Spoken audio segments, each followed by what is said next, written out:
दोस्तों मेरे साथ बैठी हैं अभी चंपा देवी। इनका मकान बह गया था बाढ़ में और ये घायल भी हो गई थी। अभी मैं आपको इनसेट में वो अखबार की खबर भी दिखा रहा हूँ।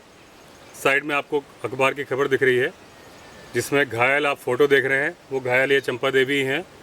अपने घर का सामान निकालते वक्त इनके सर पे छत गिर गई थी, घायल हो गई थी। इनके 4 कमरों का मकान था। 3 कमरे इनकी आंखों के सामने देखते देखते ही बह गए। आंखों के सामने मतलब उस वक्त ये केवल देख नहीं रहे थे, अपना सामान बचाने की कोशिश कर रहे थे।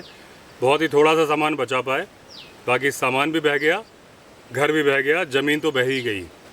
आज मैं अभी आपको दिखाऊंगा इनकी ज़मीन पे नदी बहती है, जो इनकी ज़मीन है। नदी की एक प्रॉपर धारा वो इनकी ज़मीन पे बह रही है। ज़मीन बह गई। सरकार से मुआवजा मिला 1,08,000, लेकिन घर को बनाने में लग गए 3.5 लाख। वैसा ही घर बनाने में जैसा था, वैसे ही कमरे थोड़ा सा ऊपर खिसका के इन्होंने बनाए। अभी हम इनके ही खेत में बैठे हैं और यही वो जगह है जहां इनका घर बहने के बाद रात के 2:30 बजे इनके पूरे परिवार ने शरण ली थी। तो दोस्तों ये हैं चंपा जी। नमस्ते। तो चंपा जी आप वो घटना का बताओ, वो जो घटनाक्रम हुआ था जब आपका पूरा घर बह गया था। हाँ, सामान निकाल रही थी मैं बाहर। कैसे हुआ था, मतलब आपको कैसे मालूम चला कि आपका घर बहने वाला है? गौशाला में सोई थी मैं, जब गाय भी खोली मैंने, फिर दुकान थी, दुकान का कमरा ही बह के गया आगे से, सब सामान दुकान का, तो ये कुछ भी नहीं बचा था हमारा, सारा बह गया था। दुकान थी आगे। कितनी देर लगी बहने में? बस 1 घंटे में साफ हो गए थे, 1-2 घंटे भी नहीं लगे इससे। अच्छा। एकदम से सारे फटाफट सारे मकान बह गए थे हमारे। और फिर आपका मतलब आप घायल भी हो गई थी? हाँ, घायल हो गई थी। ये चोट है मेरे पे पूरी। हाँ, ये चोट हाँ। लगी है पूरा यहाँ तक है, ये नाक में। फिर क्या? मेरे आँख पे अभी तक सोजन नहीं। तो जब आप घायल हो गए तो फिर आपका इलाज कैसे हुआ? कुछ नहीं, वैसे ही थे हम यहाँ। जब कोई साधन नहीं था, पानी से नदी भरी थी, जब बच्चे लोग आए फिर लेके गए हमें वहाँ। कितनी देर बाद आए बच्चे? बच्चे आए 4-5 दिन के बाद। फिर 4-5 दिन बाद? हाँ, तब तक आपका सिर फटा हुआ था? हाँ, फटा हुआ था तब। मतलब ऐसे सोजन, पूरा मुंह इतना सोजन से भरा था मेरा। हाँ, तब तो खून बह रहा था? हाँ, कि खून रुक गया था? खून थोड़ी रुक गया था उस टाइम। अच्छा। कपड़े पूरे भीगे थे, मेरे को पता ही नहीं है कि कहाँ चोट लगी है, कुछ नहीं। जब थोड़ी गाँव वाले थे, हम साइड पे लगे थे ऐसे, बस नहीं। गाय थी, बच्ची थी, हमने छोड़ी थी ऐसे खोल के बाद। हाँ हाँ। तो फिर बच्चे आए, फिर आपको ले गए, कैसे ले गए? ऐसे पानी में लेके गए, जवाई भी आए थे, भाई लोग सब आए थे मेरे तब। हाँ, एक तो क्या गाँव मतलब आप वालों ने पैदल हमें- पैदल की कुर्सी में बैठा कैसे ले नहीं, गए? पैदल ही गई मैं वैसे। पैदल? हाँ, पैदल गई मैं। जब मैंने हिम्मत करी, फिर मेरे हाथ दोनों तरफ से पकड़ लिए थे लड़कों ने, तब हाँ। मैं लेके और गई। फिर कहाँ, देवली? दिल्ली गए, दिल्ली से उन्होंने मंगा रहे थे, फिर तब तक नहीं आए। फिर घट्टू घाट तक हम पैदल गए। अच्छा, घट्टू घाट तो वहाँ से होगा करीब 15-20 किलोमीटर? हाँ, दिल्ली से हम पैदल गए वहाँ तक। वहाँ तक फिर किसी ने, वहाँ का दिल्ली के प्रधान ने गाड़ी मंगाई, हाँ। तब गाड़ी से गए। लड़का था बड़ा वाला। अच्छा अच्छा।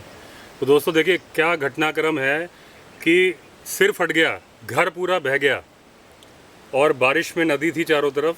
4 दिन तक के गए इनके बच्चे पंजाब में थे, नौकरी करते हैं।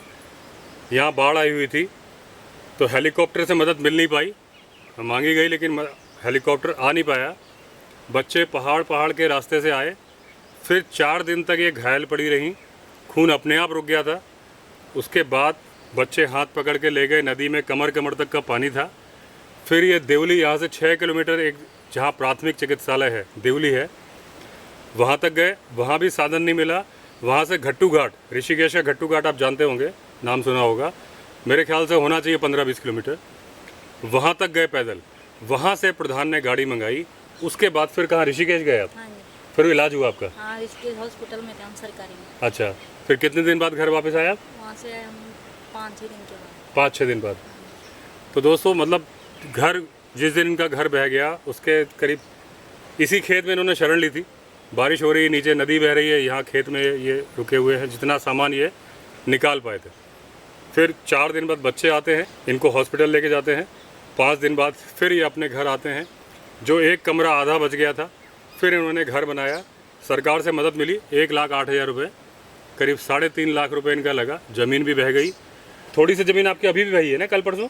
हाँ, वो जमीन क्या, वो पुश्ता टूट गया। पुश्ता टूट गया। हाँ, लकड़ी सारे बह गए वहाँ। तो ये बाढ़ प्रभावित क्षेत्र एकदम, इनकी ज़मीन नदी के किनारे है और ये हमेशा का। वो तो एक ऐसी घटना थी जो बहुत बड़ी घटना थी, जिसमें पूरा घर ही, आप कल्पना कीजिए किसी का पूरा घर बह रहा है, वो सामान निकाल रहा है, सामान निकालते वक्त उसके सिर पे छत गिर जाए और घायल हो जाए, 4 दिन तक पड़ा रहे। 4 दिन बाद कमर तक पानी में डूब के करीब 25-30 किलोमीटर पैदल जाए, तब उसको इलाज मिले। और उसके बाद आप सोचिए कितनी दूभर, कितनी मुश्किल ज़िंदगी है। तो ये चंपा देवी की है। ये भी मैं ये कहानी, इसको डॉक्यूमेंट्री बोलिए, कहानी बोलिए, बनाने का मेरा पर्पज़ ये है कि आपके सामने मैं लाऊं। ये घटनाएं मुझे सारी पता है काफ़ी साल से। अब मैं, क्योंकि मैंने यूट्यूब चैनल बनाया तो लोगों के सामने ला रहा हूँ। इनको मैं बहुत अच्छे से जानता हूँ। तो इनका, चंपा देवी का नंबर भी डिस्क्रिप्शन में पड़ा हुआ है। आप इनसे कोई भी किसी तरह की मदद, कहीं से शासन से मदद करवा सकते हैं, कहीं वीडियो फॉरवर्ड कर सकते हैं, शेयर कर सकते हैं, ज़रूर करिए। अगर आप इनसे बात करना चाहते हैं, घटनाक्रम की जानकारी लेना चाहते हैं, तो भी नंबर है। और जो न्यूज़पेपर की क्लिपिंग है, जो अखबार में खबर छपी थी, वो भी आपको खबर में इस वीडियो के एंड में दिखा रहा हूँ, पूरा स्लो मोशन में, ताकि आप उसको पढ़ सकें। तो दोस्तों, ये थी कहानी चंपा देवी की। किस मुश्किलात से इन्होंने अपनी जान बचाई, अपने परिवार को बचाया। आज वापस खुशहाल ज़िंदगी जी रहे हैं, माथे पे शिकन नहीं है, लेकिन वो पुरानी याद ज़रूर है। वो जो काली रात थी, ये इनको भुलाए नहीं भूलती। तो दोस्तों, फिर मिलेंगे एक नई सच्ची कहानी में। अगर आपने चैनल सब्सक्राइब नहीं किया है तो चैनल सब्सक्राइब कर दीजिए। चलिए फिर मिलते हैं, तब तक के लिए all the best. Vande Mataram.